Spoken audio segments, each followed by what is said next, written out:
tuan-tuan dan puan-puan, jika saya katakan bahwa Anda tidak perlu berhenti minum alkohol sepenuhnya untuk menjaga kesehatan, adakah Anda akan percaya?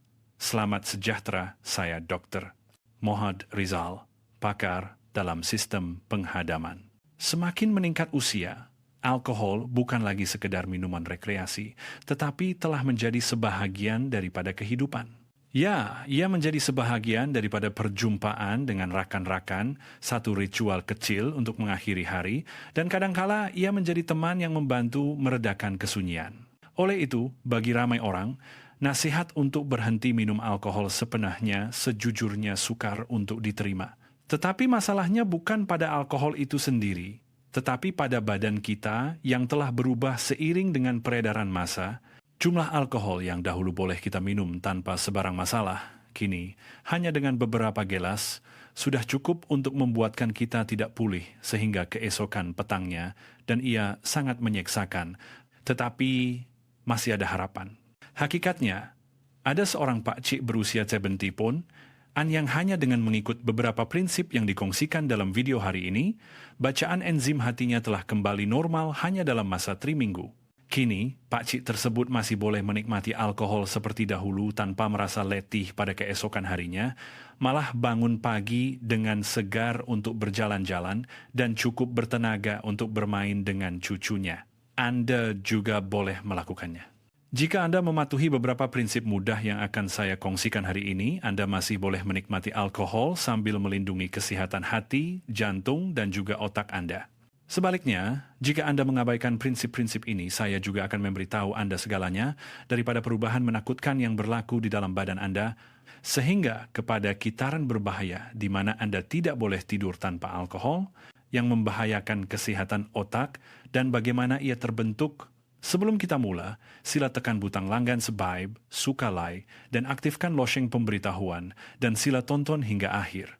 Ini karena video ini bukan sekadar bercerita tentang alkohol, tetapi ia boleh menjadi titik perubahan yang akan membantu melindungi usia tua Anda yang sehat. Baiklah, saya akan mulaan dengan prinsip yang pertama. Cara meminum arak itu penting, tetapi sebenarnya bagaimana kita menyediakan badan sebelum mengangkat gelas akan memberikan perbezaan yang jauh lebih besar. Minum arak tanpa persediaan adalah ibarat tetamu tidak diundang yang menceroboh masuk ke dalam unggun api yang sedang membara, menyebabkan hati menjadi panik dan perut mengalami kerusakan. Terutamanya, tabiat minum arak ketika perut kosong adalah sangat berbahaya. Menurut satu kajian oleh Hospital University Perubatan Kuala Lumpur, walaupun tidak berhenti minum arak sepenuhnya, hanya dengan mengubah tabiat minum sahaja, sudah boleh mengurangkan kesan buruk terhadap badan kita dengan ketara. Jadi, harapan itu santiasa ada. Pasti ramai di kalangan tuan-tuan dan puan-puan pernah mengalami perkara ini. Yaitu hari-hari di mana baru sahaja berjumpa rakan-rakan, belum sempat makan nasi, sudah tergesa-gesa mengangkat gelas bir atau arak. Pada masa itu, arak seolah-olah lebih cepat meresap dan perasaan juga menjadi ceria serta merta, tetapi itu hanyalah sementara. Pernahkah tuan-tuan dan puan-puan mengalami perasaan muka menjadi panas kemerahan, perut tidak selesa dan kepala sakit berdenyut-denyut sehingga keesokan paginya yang membuatkan sepanjang hari terasa lesu? Sebenarnya, semua ini ada sebabnya. Apabila minum arak ketika perut kosong, arak tidak tinggal lama di dalam perut tetapi diserap terus ke dalam badan. Oleh itu, alkohol akan merebak 2 hingga 3 kali lebih cepat daripada biasa. Hati akan terbeban kerana terpaksa memproses jumlah alkohol yang datang secara tiba-tiba, manakala dinding perut pula akan rosak, yang boleh menyebabkan pedih hulu hati, muntah, dan juga pening. Walaupun dari luar nampak biasa, di dalam badan, satu ribut kecil telah pun bermula. Jadi, apa yang perlu dilakukan? Sebenarnya, caranya tidaklah sukar, yaitu alas perut Anda, walaupun hanya sedikit, sebelum minum arak. Sebiji telur rebus, sebiji pisang, sekeping keju, segelas susu, atau 1 bekas yogurt sudah memadai. Makanan-makanan ringkas ini akan membantu melindungi dinding perut dan melambatkan kadar penyerapan arak. Terutamanya, makanan yang mengandungi protein dan lemak seperti keju atau susu akan menjadi perisai yang kukuh untuk membantu menghalang rangsangan daripada arak. Sebenarnya, seorang pesakit saya Setiap kali minum arak pasti akan mengalami pedih hulu hati dan keletihan pada keesokan harinya, jadi dia sentiasa bergantung pada ubat. Saya telah menasihatinya. Sebelum minum arak, coba makan sekurang-kurangnya sekeping keju dahulu. Sang guru menakjubkan, selepas itu dia memberitahu bahwa pada keesokan paginya dia berasa jauh lebih lega dan perutnya juga kurang tidak selesa. Satu tabiat kecil telah menjadi kekuatan yang melindungi seluruh badan. Oh, di sini ada satu lagi perkara penting, yaitu air. Apabila arak masuk ke dalam badan, hati akan menggunakan sejumlah besar air untuk menyah toksik alkohol. Jika hanya minum arak tanpa minum air, badan akan cepat mengalami dehidrasi yang membawa kepada sakit kepala, dahaga, dan keletihan. Oleh itu, minum air sebelum minum arak adalah sangat penting. Terutamanya, air suam lebih baik daripada air sejuk, karena ia kurang membebankan perut dan diserap dengan lebih cepat. Tuan-tuan dan puan-puan, arak bukan hanya penting pada saat meminumnya. Persediaan kecil ini sebelum mengangkat gelas boleh mengubah sepenuhnya keadaan badan Anda pada malam itu dan juga keesokan harinya. Mulakanlah tabiat ini mulai malam ini juga. Anda akan merasai sendiri betapa berbezanya badan Anda pada pagi esok. Dalam kandungan hari ini, Anda mungkin mendengar perkara yang sama diulang-ulang, tetapi itu adalah karena bahagian tersebut sangat penting. Jadi saya tekankan sekali lagi, sila ingat baik-baik. Baiklah, sekarang kita sudah selesai membuat persediaan. Tetapi arak bukan berarti selamat hanya karena persediaan yang rapi. Walaupun pada saat meminum arak, ada prinsip-prinsip tersendiri yang perlu dipatuhi. Mulai sekarang, saya akan tunjukkan kepada Anda satu persatu kaedah yang perlu diamalkan semasa minum arak. Tuan-tuan dan puan-puan, apabila minum arak, masalah terbesar ialah kelajuan. Semakin cepat Anda minum, semakin hati tidak dapat mengikutinya, dan baki alkohol akan mengikut darah merebak ke seluruh badan, menyeksa seluruh tubuh. Pasti semua orang pernah mengalami perasaan muka memerah, perut mual, dan kepala sakit berdenyut-denyut. Namun begitu, kita sering terikut-ikut dengan suasana untuk menghabiskan minuman sekali teguk atau terus-menerus minum dari satu gelas ke gelas yang lain. Oleh itu, apa yang ingin saya katakan sangatlah mudah. Minumlah arak secara perlahan-lahan. Luangkan masa sekurang-kurangnya 30 menit untuk segelas arak bagi memberi masa kepada hati untuk berehat dan memproses alkohol. Tetapi mungkin Anda akan berpikir, sesi minum-minum berlangsung begitu cepat, bagaimana saya seorang sahaja boleh minum dengan perlahan? Betul, realitinya memang begitu. Oleh itu, ada satu penyelesaian alternatif. Jika Anda terpaksa minum arak dengan sedikit lebih cepat, pastikan Anda minum berselang-seli dengan air. Jika Anda sudah minum segelas arak, maka selepas itu pastikan Anda minum segelas air. Dengan cara ini, arak akan dicairkan di dalam badan kita dan kelajuan penyebaran alkohol juga akan menjadi lebih perlahan. Sama seperti menuang sedikit air ke dalam mangkuk sup panas untuk menyejukkannya, air akan membantu meredakan ketoksikan arak. Hanya dengan mengamalkan satu tabiat ini sahaja, rasa pening selepas mabuk akan berkurangan dan hati juga akan berasa lebih selesa. Satu lagi perkara penting ialah makanan iringan. Jika hanya minum arak sahaja, badan kita akan cepat menjadi letih. Tetapi jika makan bersama hidangan yang mengandungi jumlah lemak yang sederhana seperti keju, kacang, atau daging berlemak, dinding perut akan dilindungi, melambatkan kadar penyerapan alkohol, nampak seperti sedang menikmati sesi minum-minum, tetapi sebenarnya itu adalah pilihan bijak untuk melindungi badan. Dan ada satu perkara yang perlu diingat, yaitu tetapkan terlebih dahulu jumlah arak yang akan diminum hari ini. Hanya minum separuh botol arak sahaja, hanya minum 2 tin bir sahaja. Mesti ada had seperti itu, barulah tidak akan terikut-ikut dengan suasana. Sentiasa biarkan sedikit arak di dalam gelas juga merupakan satu cara yang baik. Karena jika gelas kosong, orang sekeliling akan menyuang lagi, tetapi jika masih ada sedikit arak di dalam gelas, pelawaan juga akan berkurangan. Hanya dengan minum arak secara perlahan-lahan sahaja, sudah banyak mengurangkan beban pada badan. Tambahan pula dengan tabiat minum berselang-seli dengan air dan memilih makanan iringan secara bijak, sesi minum-minum akan memberikan hasil yang sama sekali berbeza. Dan hanya dengan berbuat demikian badan sudah berasa lebih selesa, tetapi sebenarnya perubahan sebenar akan lebih ketara pada langkah seterusnya. Kerana cara kita pulih selepas meletakkan gelas arak akan menentukan sepenahnya hari esok kita. Tuan-tuan dan puan-puan, di sini saya perlu menceritakan satu kes yang menyedihkan sebelum meneruskan. Encik Ahmad yang tinggal di Kuala Lumpur bekerja sebagai pembekal bahan mentah untuk restoran. Siang harinya sentiasa sibuk ke sana kemari, tetapi setiap kali malam tiba, dia akan keluar seorang diri untuk mengambil pesanan dan menikmati arak.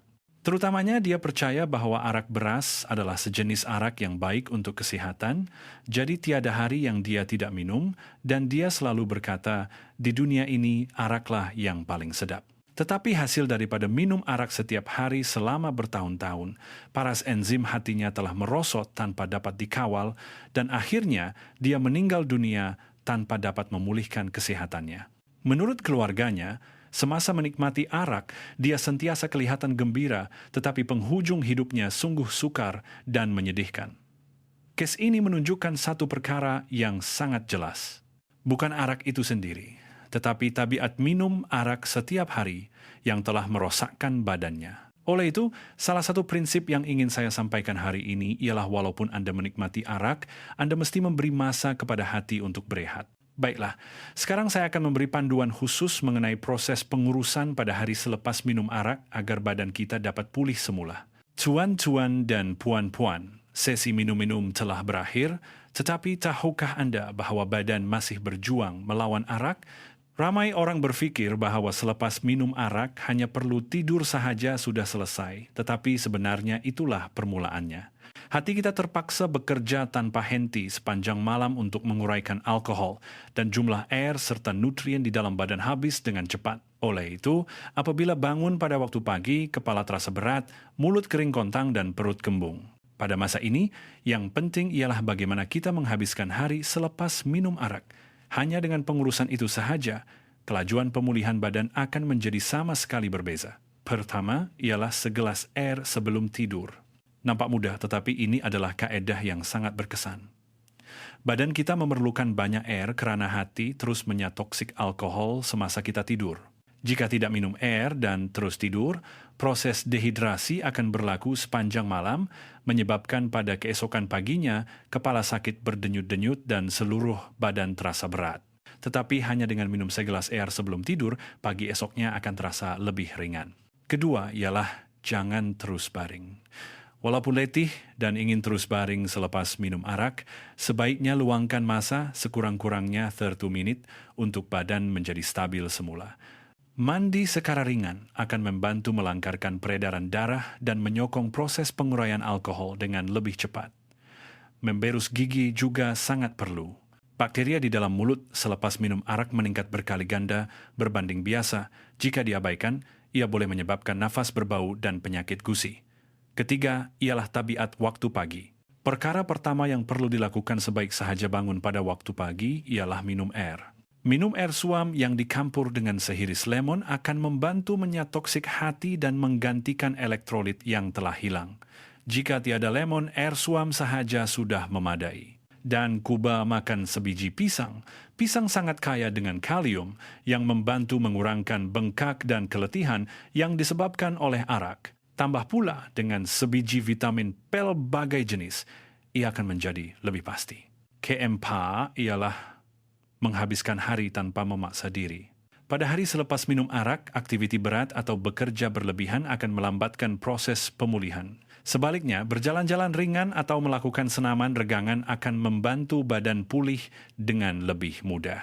Perlu memberi masa kepada badan untuk pulih setimpal dengan masa ia telah diseksa oleh arak. Tuan-tuan dan puan-puan, hanya dengan mengubah beberapa tabiat mudah selepas minum arak seperti ini, keadaan badan pada keesokan harinya akan sama sekali berbeza.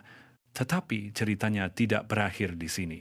Ini adalah hubungan antara arak dan badan. Seterusnya, saya perlu bercakap tentang hubungan antara arak dan ubat. Ini adalah bahagian yang ramai orang pandang ringan, tetapi apabila ubat dan arak digabungkan, ia boleh menyebabkan akibat yang jauh lebih berbahaya. Saya akan teruskan cerita itu sebentar lagi. Tuan-tuan dan puan-puan, Walau sebijak manapun Anda minum arak, ada perkara-perkara yang sama sekali tidak boleh digabungkan. Anda mesti menganggap ini sebagai pantang larang mutlak tanpa sebarang kompromi. Pertama, sama sekali tidak boleh mengambil arak dan ubat tidur bersama-sama. Arak menekan sistem otak menyebabkan rasa mengantuk, dan ubat tidur juga mempunyai kesan yang sama. Tetapi, apabila kedua-duanya digabungkan, otak akan tertekan secara berlebihan, sehingga kekuatan untuk bernafas pun boleh menjadi lemah. Sebenarnya, tidak jarang kes terpaksa dimasukkan ke wad kecemasan karena pernafasan tidak stabil sepanjang malam akibat mengambil ubat tidur dan arak serentak. Hanya karena keletihan lalu mengambil arak dan ubat bersama-sama adalah pilihan yang sangat berbahaya. Seterusnya ialah arak dan rokok. Apabila arak membuka jalan masuk ke dalam badan, bahan-bahan toksik dalam rokok akan diserap dengan lebih cepat. Oleh itu, tabiat merokok semasa minum arak akan meningkatkan risiko menghidap penyakit kanser seperti kanser tekak atau kanser esofagus berkali ganda. Orang sering berkata arak dan rokok sangat serasi, tetapi sebenarnya itu adalah gabungan paling teruk yang saling meningkatkan kemudaratan antara satu sama lain. Selain itu, arak dan aktiviti fisikal berlebihan juga adalah dilarang. Apabila arak masih ada di dalam badan dan Anda berlari atau mengangkat benda berat, hanya satu perlanggaran kecil pun boleh dengan mudah menyebabkan hilang keseimbangan dan terjatuh. Terutamanya, semakin meningkat usia, kejatuhan seperti ini lebih mudah menyebabkan patah tulang paha, yang sekali patah akan terbaring selama beberapa bulan, dan kualiti hidup akan merosot dengan teruk. Akhir sekali, arak bukan sahaja masalah kesehatan, tetapi juga mempunyai kesan yang mendalam terhadap keluarga dan kehidupan. Minum arak berulang kali melemahkan ingatan, meningkatkan risiko demensia, dan menyebabkan perubahan personality, mewujudkan konflik dengan keluarga. Sebenarnya, tidak sedikit orang yang kurang berkomunikasi. Hubungan menjadi renggang dan merasa terasing karena arak. Mesti sentiasa ingat bahwa arak pada akhirnya bukan masalah diri sendiri sahaja, tetapi juga memberi kesan kepada orang di sekeliling. Oleh itu, apa yang ingin saya tekankan sangatlah mudah. Boleh minum arak secara bijak, tetapi sama sekali tidak boleh ada sebarang toleransi terhadap minum berlebihan, sehingga membawa kepada pengambilan bersama ubat tidur, ubat selesema, merokok, aktiviti fisikal berlebihan, dan konflik dengan keluarga. Dan sampai di sini Anda pasti tertanya-tanya. Jadi, dalam keadaan mana boleh minum arak, dan apakah had selamat minimum yang perlu dipatuhi? Jawabannya akan ada sejurus selepas ini. Tuan-tuan dan puan-puan, sesi minum-minum telah berakhir, tetapi kesan arak tidak mudah hilang begitu sahaja. Pasti setiap daripada kita pernah mengalami perasaan bangun pagi dengan kepala yang berat, perut mual, dan terpaksa mencari air karena dahaga, bukan? Ini adalah isyarat bahwa alkohol masih memberi kesan di dalam badan. Jadi pada hari selepas minum arak, bagaimana caranya untuk badan pulih dengan cepat? Saya akan kongsikan 5 tabiat yang saya selalu nasihatkan kepada pesakit saya. Pertama ialah minum air sebaik sahaja bangun pada waktu pagi. Arak membuat badan kehilangan air dengan sangat cepat. Jadi perkara pertama yang perlu dilakukan adalah menggantikan semula jumlah air yang telah kurang dari hari sebelumnya. Terutamanya air suam atau air yang dicampur dengan sehiris lemon akan membantu menyah toksik hati dan melegakan perut. Segelas air nampak mudah, tetapi ia adalah tabiat penting yang membantu mengurangkan sakit kepala dan dahaga dengan ketara. Kedua ialah makan pisang dan telur untuk sarapan. Arak menghabiskan banyak kalium dan vitamin B, manakala pisang pula sangat kaya dengan kalium yang membantu mengurangkan bengkak dan mencegah kekejangan otot. Komponen sistein dalam telur membantu menguraikan alkohol, berkesan dalam memulihkan keletihan. Ketiga, ialah menambah elektrolit. Arak bukan sahaja menyebabkan kehilangan air, tetapi juga mengganggu keseimbangan elektrolit dalam badan. Pada masa ini, minum minuman elektrolit atau sup hangat seperti sup rumpai laut, sup tauhu miso akan membantu menambah semula natrium dan kalium yang telah kurang, menstabilkan badan dan mengurangkan sakit kepala. Ini bukan sekadar untuk menghilangkan mabuk, tetapi adalah proses penting untuk pemulihan.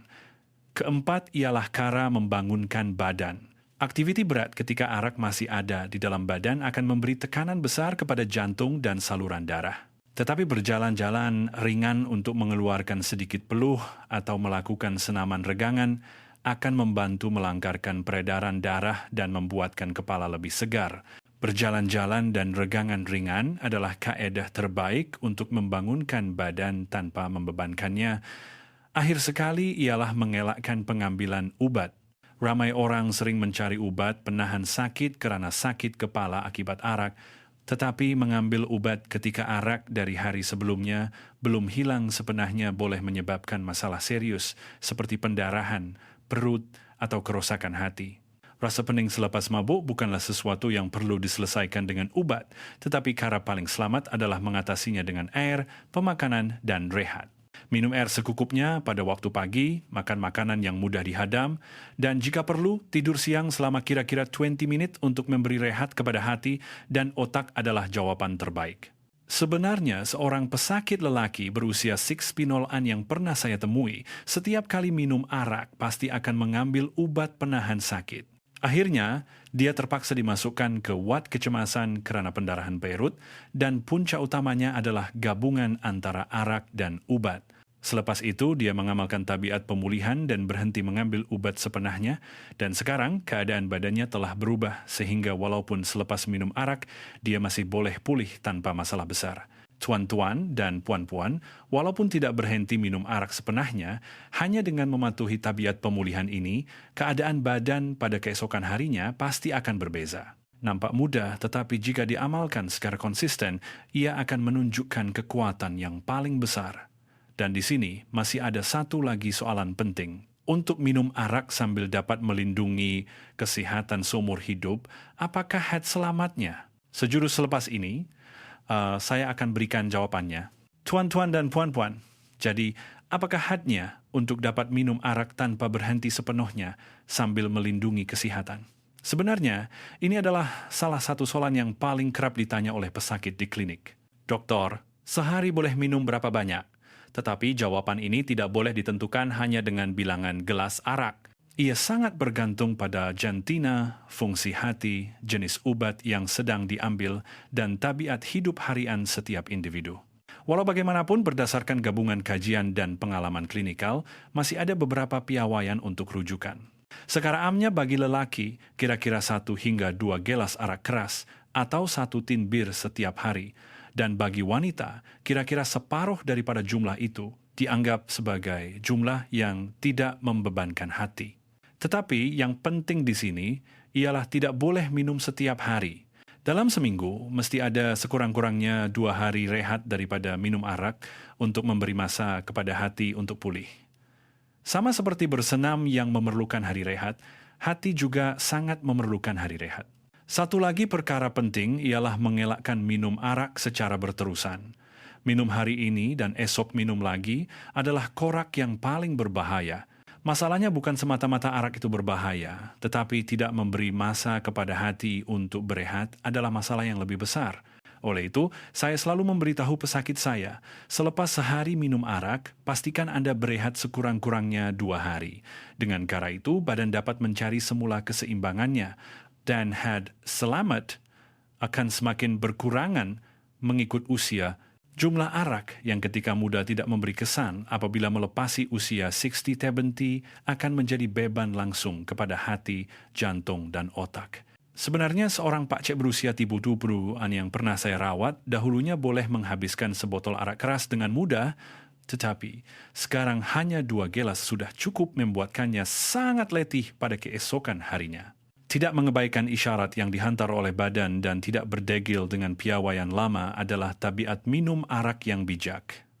Apabila minum arak, kelajuan dan tabiat lebih penting daripada kuantiti. Dengan 2 gelas yang sama, tetapi diminum secara perlahan-lahan, berselang-seli dengan air dan makanan akan memberi beban yang sama sekali berbeza berbanding dengan minum sekali teguk. Dan dengan bilangan gelas yang sama, tetapi diminum ketika perut kosong atau selepas makan kenyang, juga akan memberikan hasil yang berbeza. Oleh itu, boleh dikatakan bahwa had selamat bukan hanya terletak pada minum berapa gelas, tetapi pada bagaimana cara minum. Tuan-tuan dan puan-puan, arak pada akhirnya adalah satu pilihan dalam hidup. Ada hari-hari kita memerlukan kebijaksanaan untuk memilih secawan teh hangat daripada mengangkat segelas arak.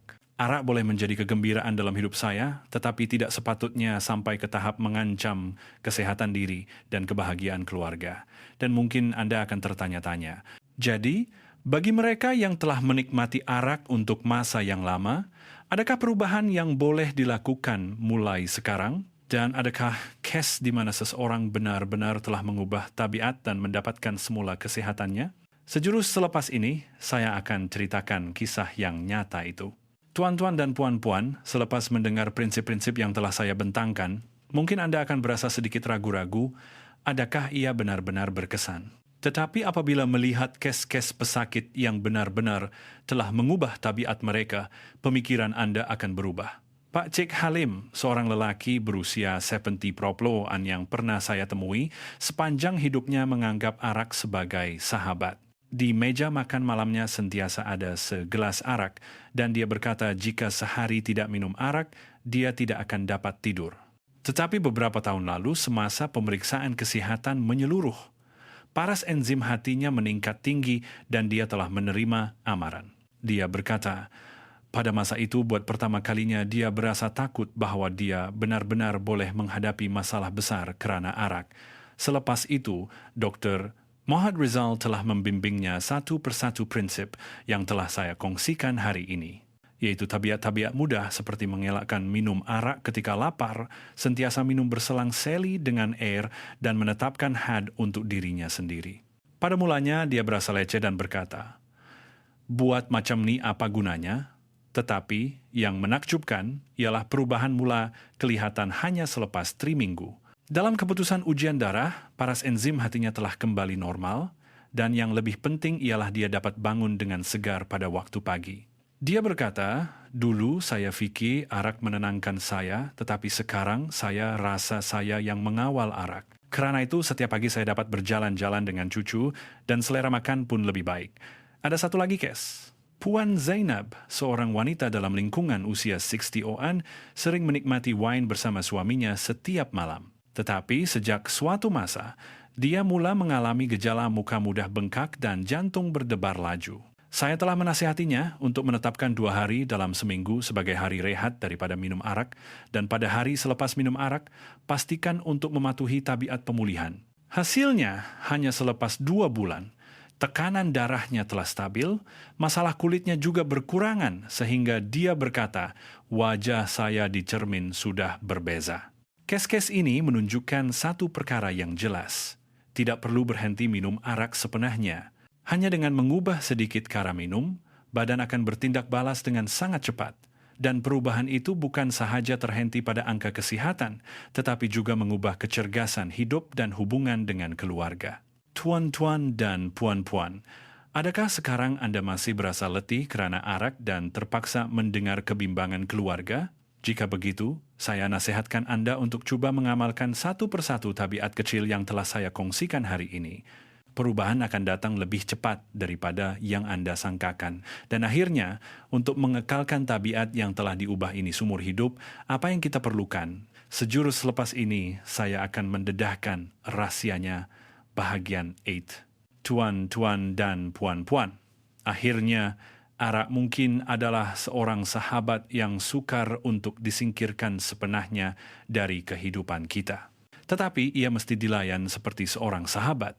Dengan menjaga jarak tertentu barulah dapat bersama untuk jangka masa yang panjang. Saya mohon agar Anda tidak hanya melihat prinsip-prinsip yang telah saya kongsikan hari ini sebagai pengetahuan semata-mata, tetapi jadikan ia sebagai tabiat dalam kehidupan. Pertama sekali, selepas sehari minum arak, pastikan Anda berehat sekurang-kurangnya 2 hari.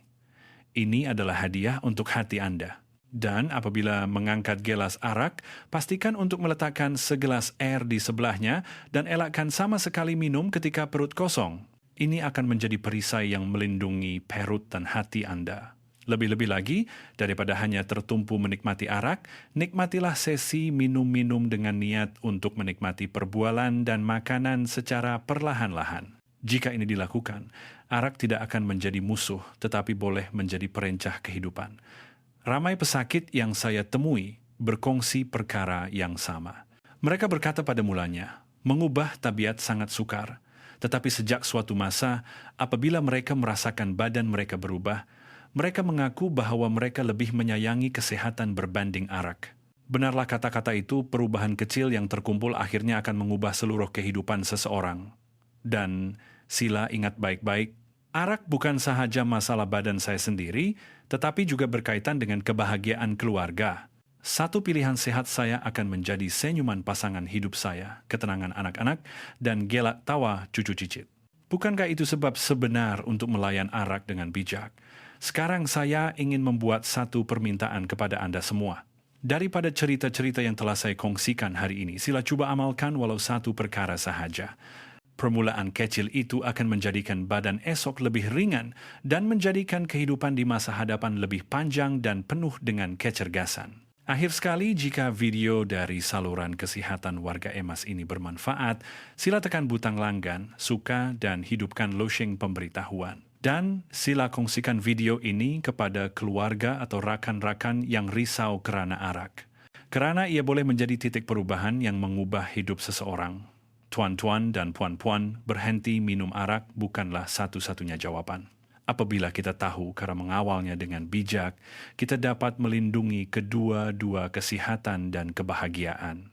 Pada masa hadapan, saya akan terus bersama Anda dan berkongsi lebih banyak lagi cerita kesehatan. Semoga usia tua kita semua akan lebih panjang dan lebih indah. Terima kasih.